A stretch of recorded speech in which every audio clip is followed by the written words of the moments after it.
Sampai yang gagal bayar di Aku Laku. Udah hampir 10 bulan tapi nggak ada yang DC yang datang. Saya cuma bilang kalian itu beruntung ya. Kenapa beruntung? Biasanya si DC pinjol Aku Laku ini datangnya itu sebulan aja udah datang.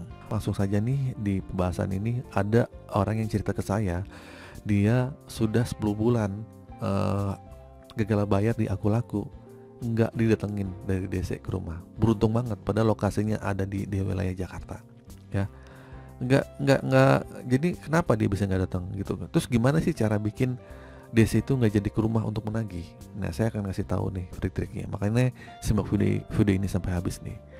Jadi begini teman-teman ya, mengenai cara meminimalisir resiko gagal bayar Aku Laku, banyak yang bertanya, bagaimana sih cara agar tidak ditangin oleh penagih hutang ya, meskipun telat bayar di Aku Laku. Nah, meskipun si DC Aku Laku ya sudah tersebar di seluruh kota di Indonesia, namun ada beberapa faktor yang membuat DC itu nggak datang ke rumah ya, meskipun sudah telat bayar hampir 10 bulan seperti teman saya. Nah, seperti jika ada banyak orang di daerah tersebut utang terlalu besar dan lama, ya mungkin itu akan mengundang banyak DC. Nah, jadi begitu teman-teman ya. Mungkin ini sih analisa saya, di daerah dia yang gagal bayar itu nggak banyak. Terus kedua juga, dia kompleknya itu komplek seperti klaster ya, klaster. Jadi kalau misalnya dia tinggal di perumahan, jadi kalau misalnya ada orang masuk itu harus menyerahkan KTP ya, siapa yang masuk dan mau tujuan yang apa dan kemana. Bisa jadi juga DC-nya datang tapi dia nggak tahu, mungkin sudah diusir tuh sama si sama si sapam gitu, sapam penjaga pintu klaster. Nah, itu salah satunya.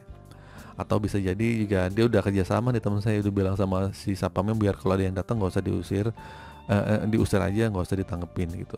Atau bisa jadi si DC-nya udah bolak-balik ke situ mantau, wah ternyata di perumahan ini malas gitu kan, akhirnya nggak datang. Bisa jadi seperti itu ya gitu kan. Walaupun juga dia sebenarnya sudah diteror ya, diteror di SMS, di chat, di telepon gitu, tapi tidak didatengin DC aja.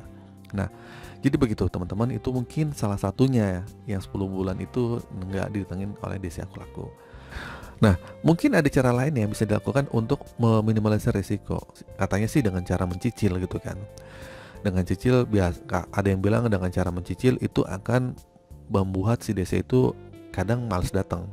Atau ini hanya sekedar teori aja. Jadi ada orang yang sekedar dia mencicil dengan tagihan minimal gitu kan. Misalnya kan ada cicilan minimal, itu dia mencicil di hutangnya, dia menganggap DC-nya nggak datang. Atau sebenarnya itu bukan jadi patokan ya. Kalau misalnya DC mau datang ya datang aja, dia nggak peduli dengan kalian sudah mencicil apa enggak. Yang penting dia adalah target kunjungan kan. Nah, lagian juga kalau kalian mencicil, lebih baik nanti nyicilan nanti aja. Kalau misalnya kalian sudah dendanya dengan denda 100%, kalau udah lewat dari 90 hari, kalian tinggal nego untuk penghapusan denda.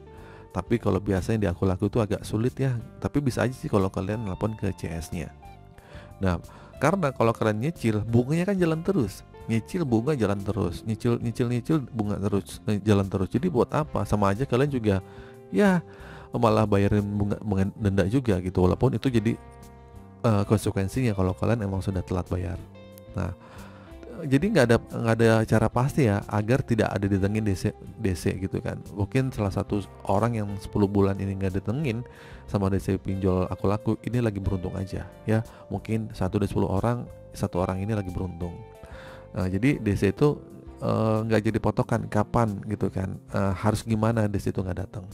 Nah, terlebih lagi kalau DC Aku Laku adalah DC yang sudah merata ya, apalagi di kota-kota besar ya gitu kan.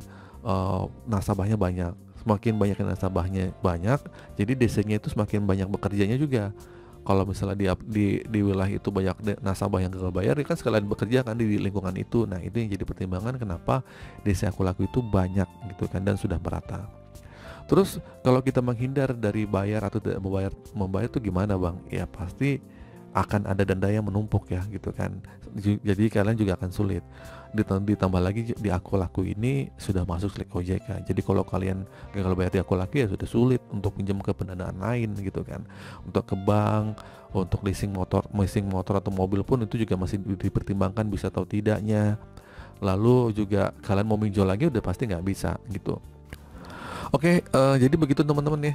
Jadi ada teman saya yang terlambat 10 bulan di Aku Laku, dia lagi hoki aja ya. Pada dasarnya Aku Laku itu saya cuma bilang terkenal sudah merata di sini. Jadi kalau kalian wah nggak apa-apa nih menjual di situ, itu aja 10 bulan nggak datengin, salah ya gitu kan. Bahkan ada nih yang telat cuma seminggu aja sudah datangi dengan nominal cuma 500.000 doang ya.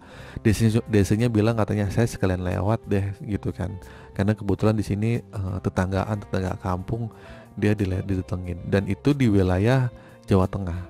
Jadi sudah dikatakan desa Aku Laku itu sudah merata ya di berbagai kota-kota besar di Indonesia.